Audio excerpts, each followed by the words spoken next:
अब हम आपको एक बहुत बड़ी ऐतिहासिक घटना के बारे में बताना चाहते हैं जिससे आप बहुत कुछ सीख सकते हैं। आज से ठीक 115 वर्ष पहले यानी 16 अक्टूबर 1905 को बंगाल का विभाजन हुआ था। बंगाल को दो हिस्सों में बांट दिया गया था। यह विभाजन भारत में तत्कालीन ब्रिटिश वाइसराय और गवर्नर जनरल लॉर्ड कर्जन ने किया था। 115 वर्ष पहले हुए बंगाल के विभाजन ने देश की भौगोलिक, सामाजिक, धार्मिक और राजनीतिक स्थिति को बदल कर रख दिया था। अगर यह विभाजन उस समय नहीं हुआ होता तो शायद आज भारत की स्थिति बिल्कुल कुछ और होती। बंगाल का विभाजन आजादी के आंदोलन और भारत पाकिस्तान के बंटवारे की नींव बन गया था। यह भारत में अंग्रेजों की बांटो और राज करो की नीति का सबसे पहला प्रयोग था। डिवाइड एंड रूल पॉलिसी का पहला फॉर्मूला यहीं से शुरू हुआ था। बंगाल देश का सबसे बड़ा पूर्वी हिस्सा था। एक ऐसा इलाका था जहां 20वीं सदी की शुरुआत से ही अंग्रेजी शासन के खिलाफ बहुत ज्यादा गुस्सा था। बंगाल प्रांत में वर्तमान के पश्चिम बंगाल, बांग्लादेश, बिहार, झारखंड, उड़ीसा, असम और छत्तीसगढ़ के कुछ हिस्से शामिल थे। सोचिए, इतना विशाल था। वर्ष 1905 में बंगाल की जनसंख्या 8 करोड़ से ज्यादा थी। लॉर्ड कर्जन ने बंगाल के विभाजन के लिए ब्रिटिश सरकार को यह तर्क दिया था कि इतने बड़े प्रांत का प्रबंधन करना बहुत मुश्किल काम है, यानी इसके प्रशासन में बहुत मुश्किल आ रही है। 4 जुलाई 1905 को लंदन के हाउस ऑफ कॉमन्स में बंगाल के बंटवारे का प्रस्ताव लाया गया और इसके 2 दिन बाद यानी 6 जुलाई को जब बंगाल के अखबारों में यह खबर आ गई तो बंगाल के लोग हैरान रह गए। लोग कुछ कर पाते, रिएक्ट कर पाते, विरोध कर पाते, उससे पहले ही 19 जुलाई 1905 को लॉर्ड कर्जन ने बंगाल के विभाजन की तारीख का भी ऐलान कर दिया। लॉर्ड कर्जन ने बंटवारे की तारीख 16 अक्टूबर 1905 तय की थी। अगले दिन बंगाल के कई नेताओं ने विधान परिषद में यह मुद्दा उठाया। सुरेंद्र नाथ बनर्जी के अखबार बंगाली में इस घोषणा का खुलकर विरोध किया गया। अंबिका चरण मजूमदार, जो बाद में कांग्रेस के अध्यक्ष बने थे, उन्होंने विधान परिषद में लेफ्टिनेंट गवर्नर से कहा, क्या कहा सुनिए आप। उन्होंने कहा, हम फिर से मुगलों और पठानों के अत्याचारी युग में पहुंच गए हैं, ऐसा उन्होंने कहा। बंगाल का बंटवारा हिंदुओं और मुसलमानों की आबादी को ध्यान में रखकर किया गया था। बहुत सोच समझकर यह रणनीति बनाई गई थी। पूर्वी बंगाल और असम का क्षेत्र मुस्लिम बाहुल्य था।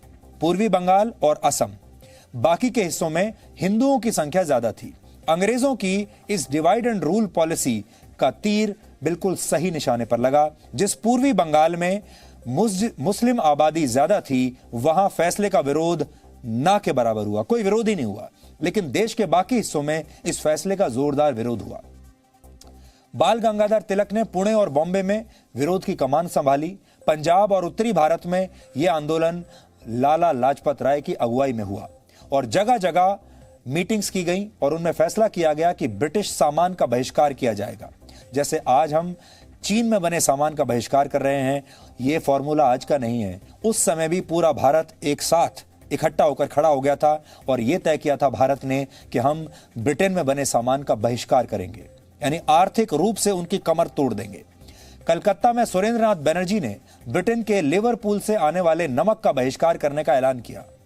बंकिम चंद्र चटर्जी का गीत वंदे मातरम जन जन की आवाज बन गया। देशव्यापी आंदोलन के दबाव में ब्रिटिश हुकूमत को अपना यह फैसला बदलना पड़ा। 6 साल के बाद यानी 1911 में ब्रिटिश हुकूमत को बंगाल के इस विभाजन का फैसला वापस लेना पड़ा और बंगाल फिर से एक हो गया। लेकिन तब तक बहुत देर हो चुकी थी। हिंदू और मुसलमानों को बांटने में अंग्रेज तब तक सफल हो चुके थे। देश की आजादी का आंदोलन जो कभी उस समय तक एकजुटता के साथ लड़ा जा रहा था, उसमें मुस्लिम लीग एंट्री यहीं से हुई। बंगाल विभाजन के बाद पूर्वी बंगाल की राजधानी ढाका बनी थी। 30 दिसंबर 1906 को ढाका में ऑल इंडिया मुस्लिम लीग की स्थापना हुई। इसी मुस्लिम लीग ने आगे चलकर मुसलमानों के लिए धर्म के नाम पर अलग देश की मांग की, जो बाद में पाकिस्तान बना। 1905 का वो भारत जिसे महात्मा गांधी से पहले का भारत कहा जाता है, क्योंकि तब तक महात्मा गांधी की एंट्री हुई नहीं थी।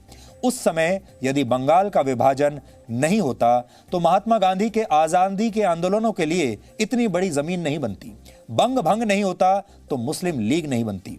पाकिस्तान बनने की नींव भी इसी बंगाल विभाजन के साथ पड़ी। यदि बंगाल नहीं बंटता तो राजधानी कलकत्ता से दिल्ली शिफ्ट नहीं होती और ना ही नई दिल्ली तब बसती। वही दिल्ली जिसे हम लटियंस की दिल्ली कहते हैं, यह दिल्ली भी शायद तब ना होती। वर्ष 1905 के बंगाल विभाजन ने स्वदेशी आंदोलन को देशव्यापी स्वरूप दे दिया। वंदे मातरम आजादी के आंदोलन का सबसे बड़ा नारा बन गया। बंगाल विभाजन के बाद देश में अंग्रेजों के खिलाफ जबरदस्त मुहिम का जो माहौल बना, उसने वंदे मातरम को आजादी की आवाज बना दिया। यदि बंग भंग नहीं होता तो अंग्रेजों की डिवाइड एंड रूल पॉलिसी देश में कभी आगे नहीं बढ़ती, या क्योंकि वो फेल हो जाती या फिर वो शुरू ही नहीं होती। अगर बंगाल का बंटवारा ना हुआ होता तो शायद आज आप अखंड भारत में रह रहे होते, जो बहुत सारे लोगों का आज भी सपना है।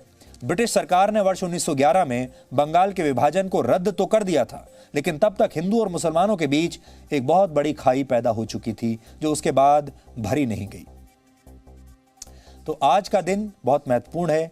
आप इस घटना को भूलिएगा मत, और आज आपके आसपास जो कुछ भी हो रहा है, चाहे वो पाकिस्तान का निर्माण को आप देखते हैं, चाहे वो हिंदू मुसलमानों के बीच में एक खाई को आप देखते हैं, और बहुत सारी चीज़ों को देखते हैं, ये इतिहास का एक बहुत बड़ा टर्निंग पॉइंट था। अगर ये घटना ना हुई होती तो बहुत सारी चीज़ ना हुई होती।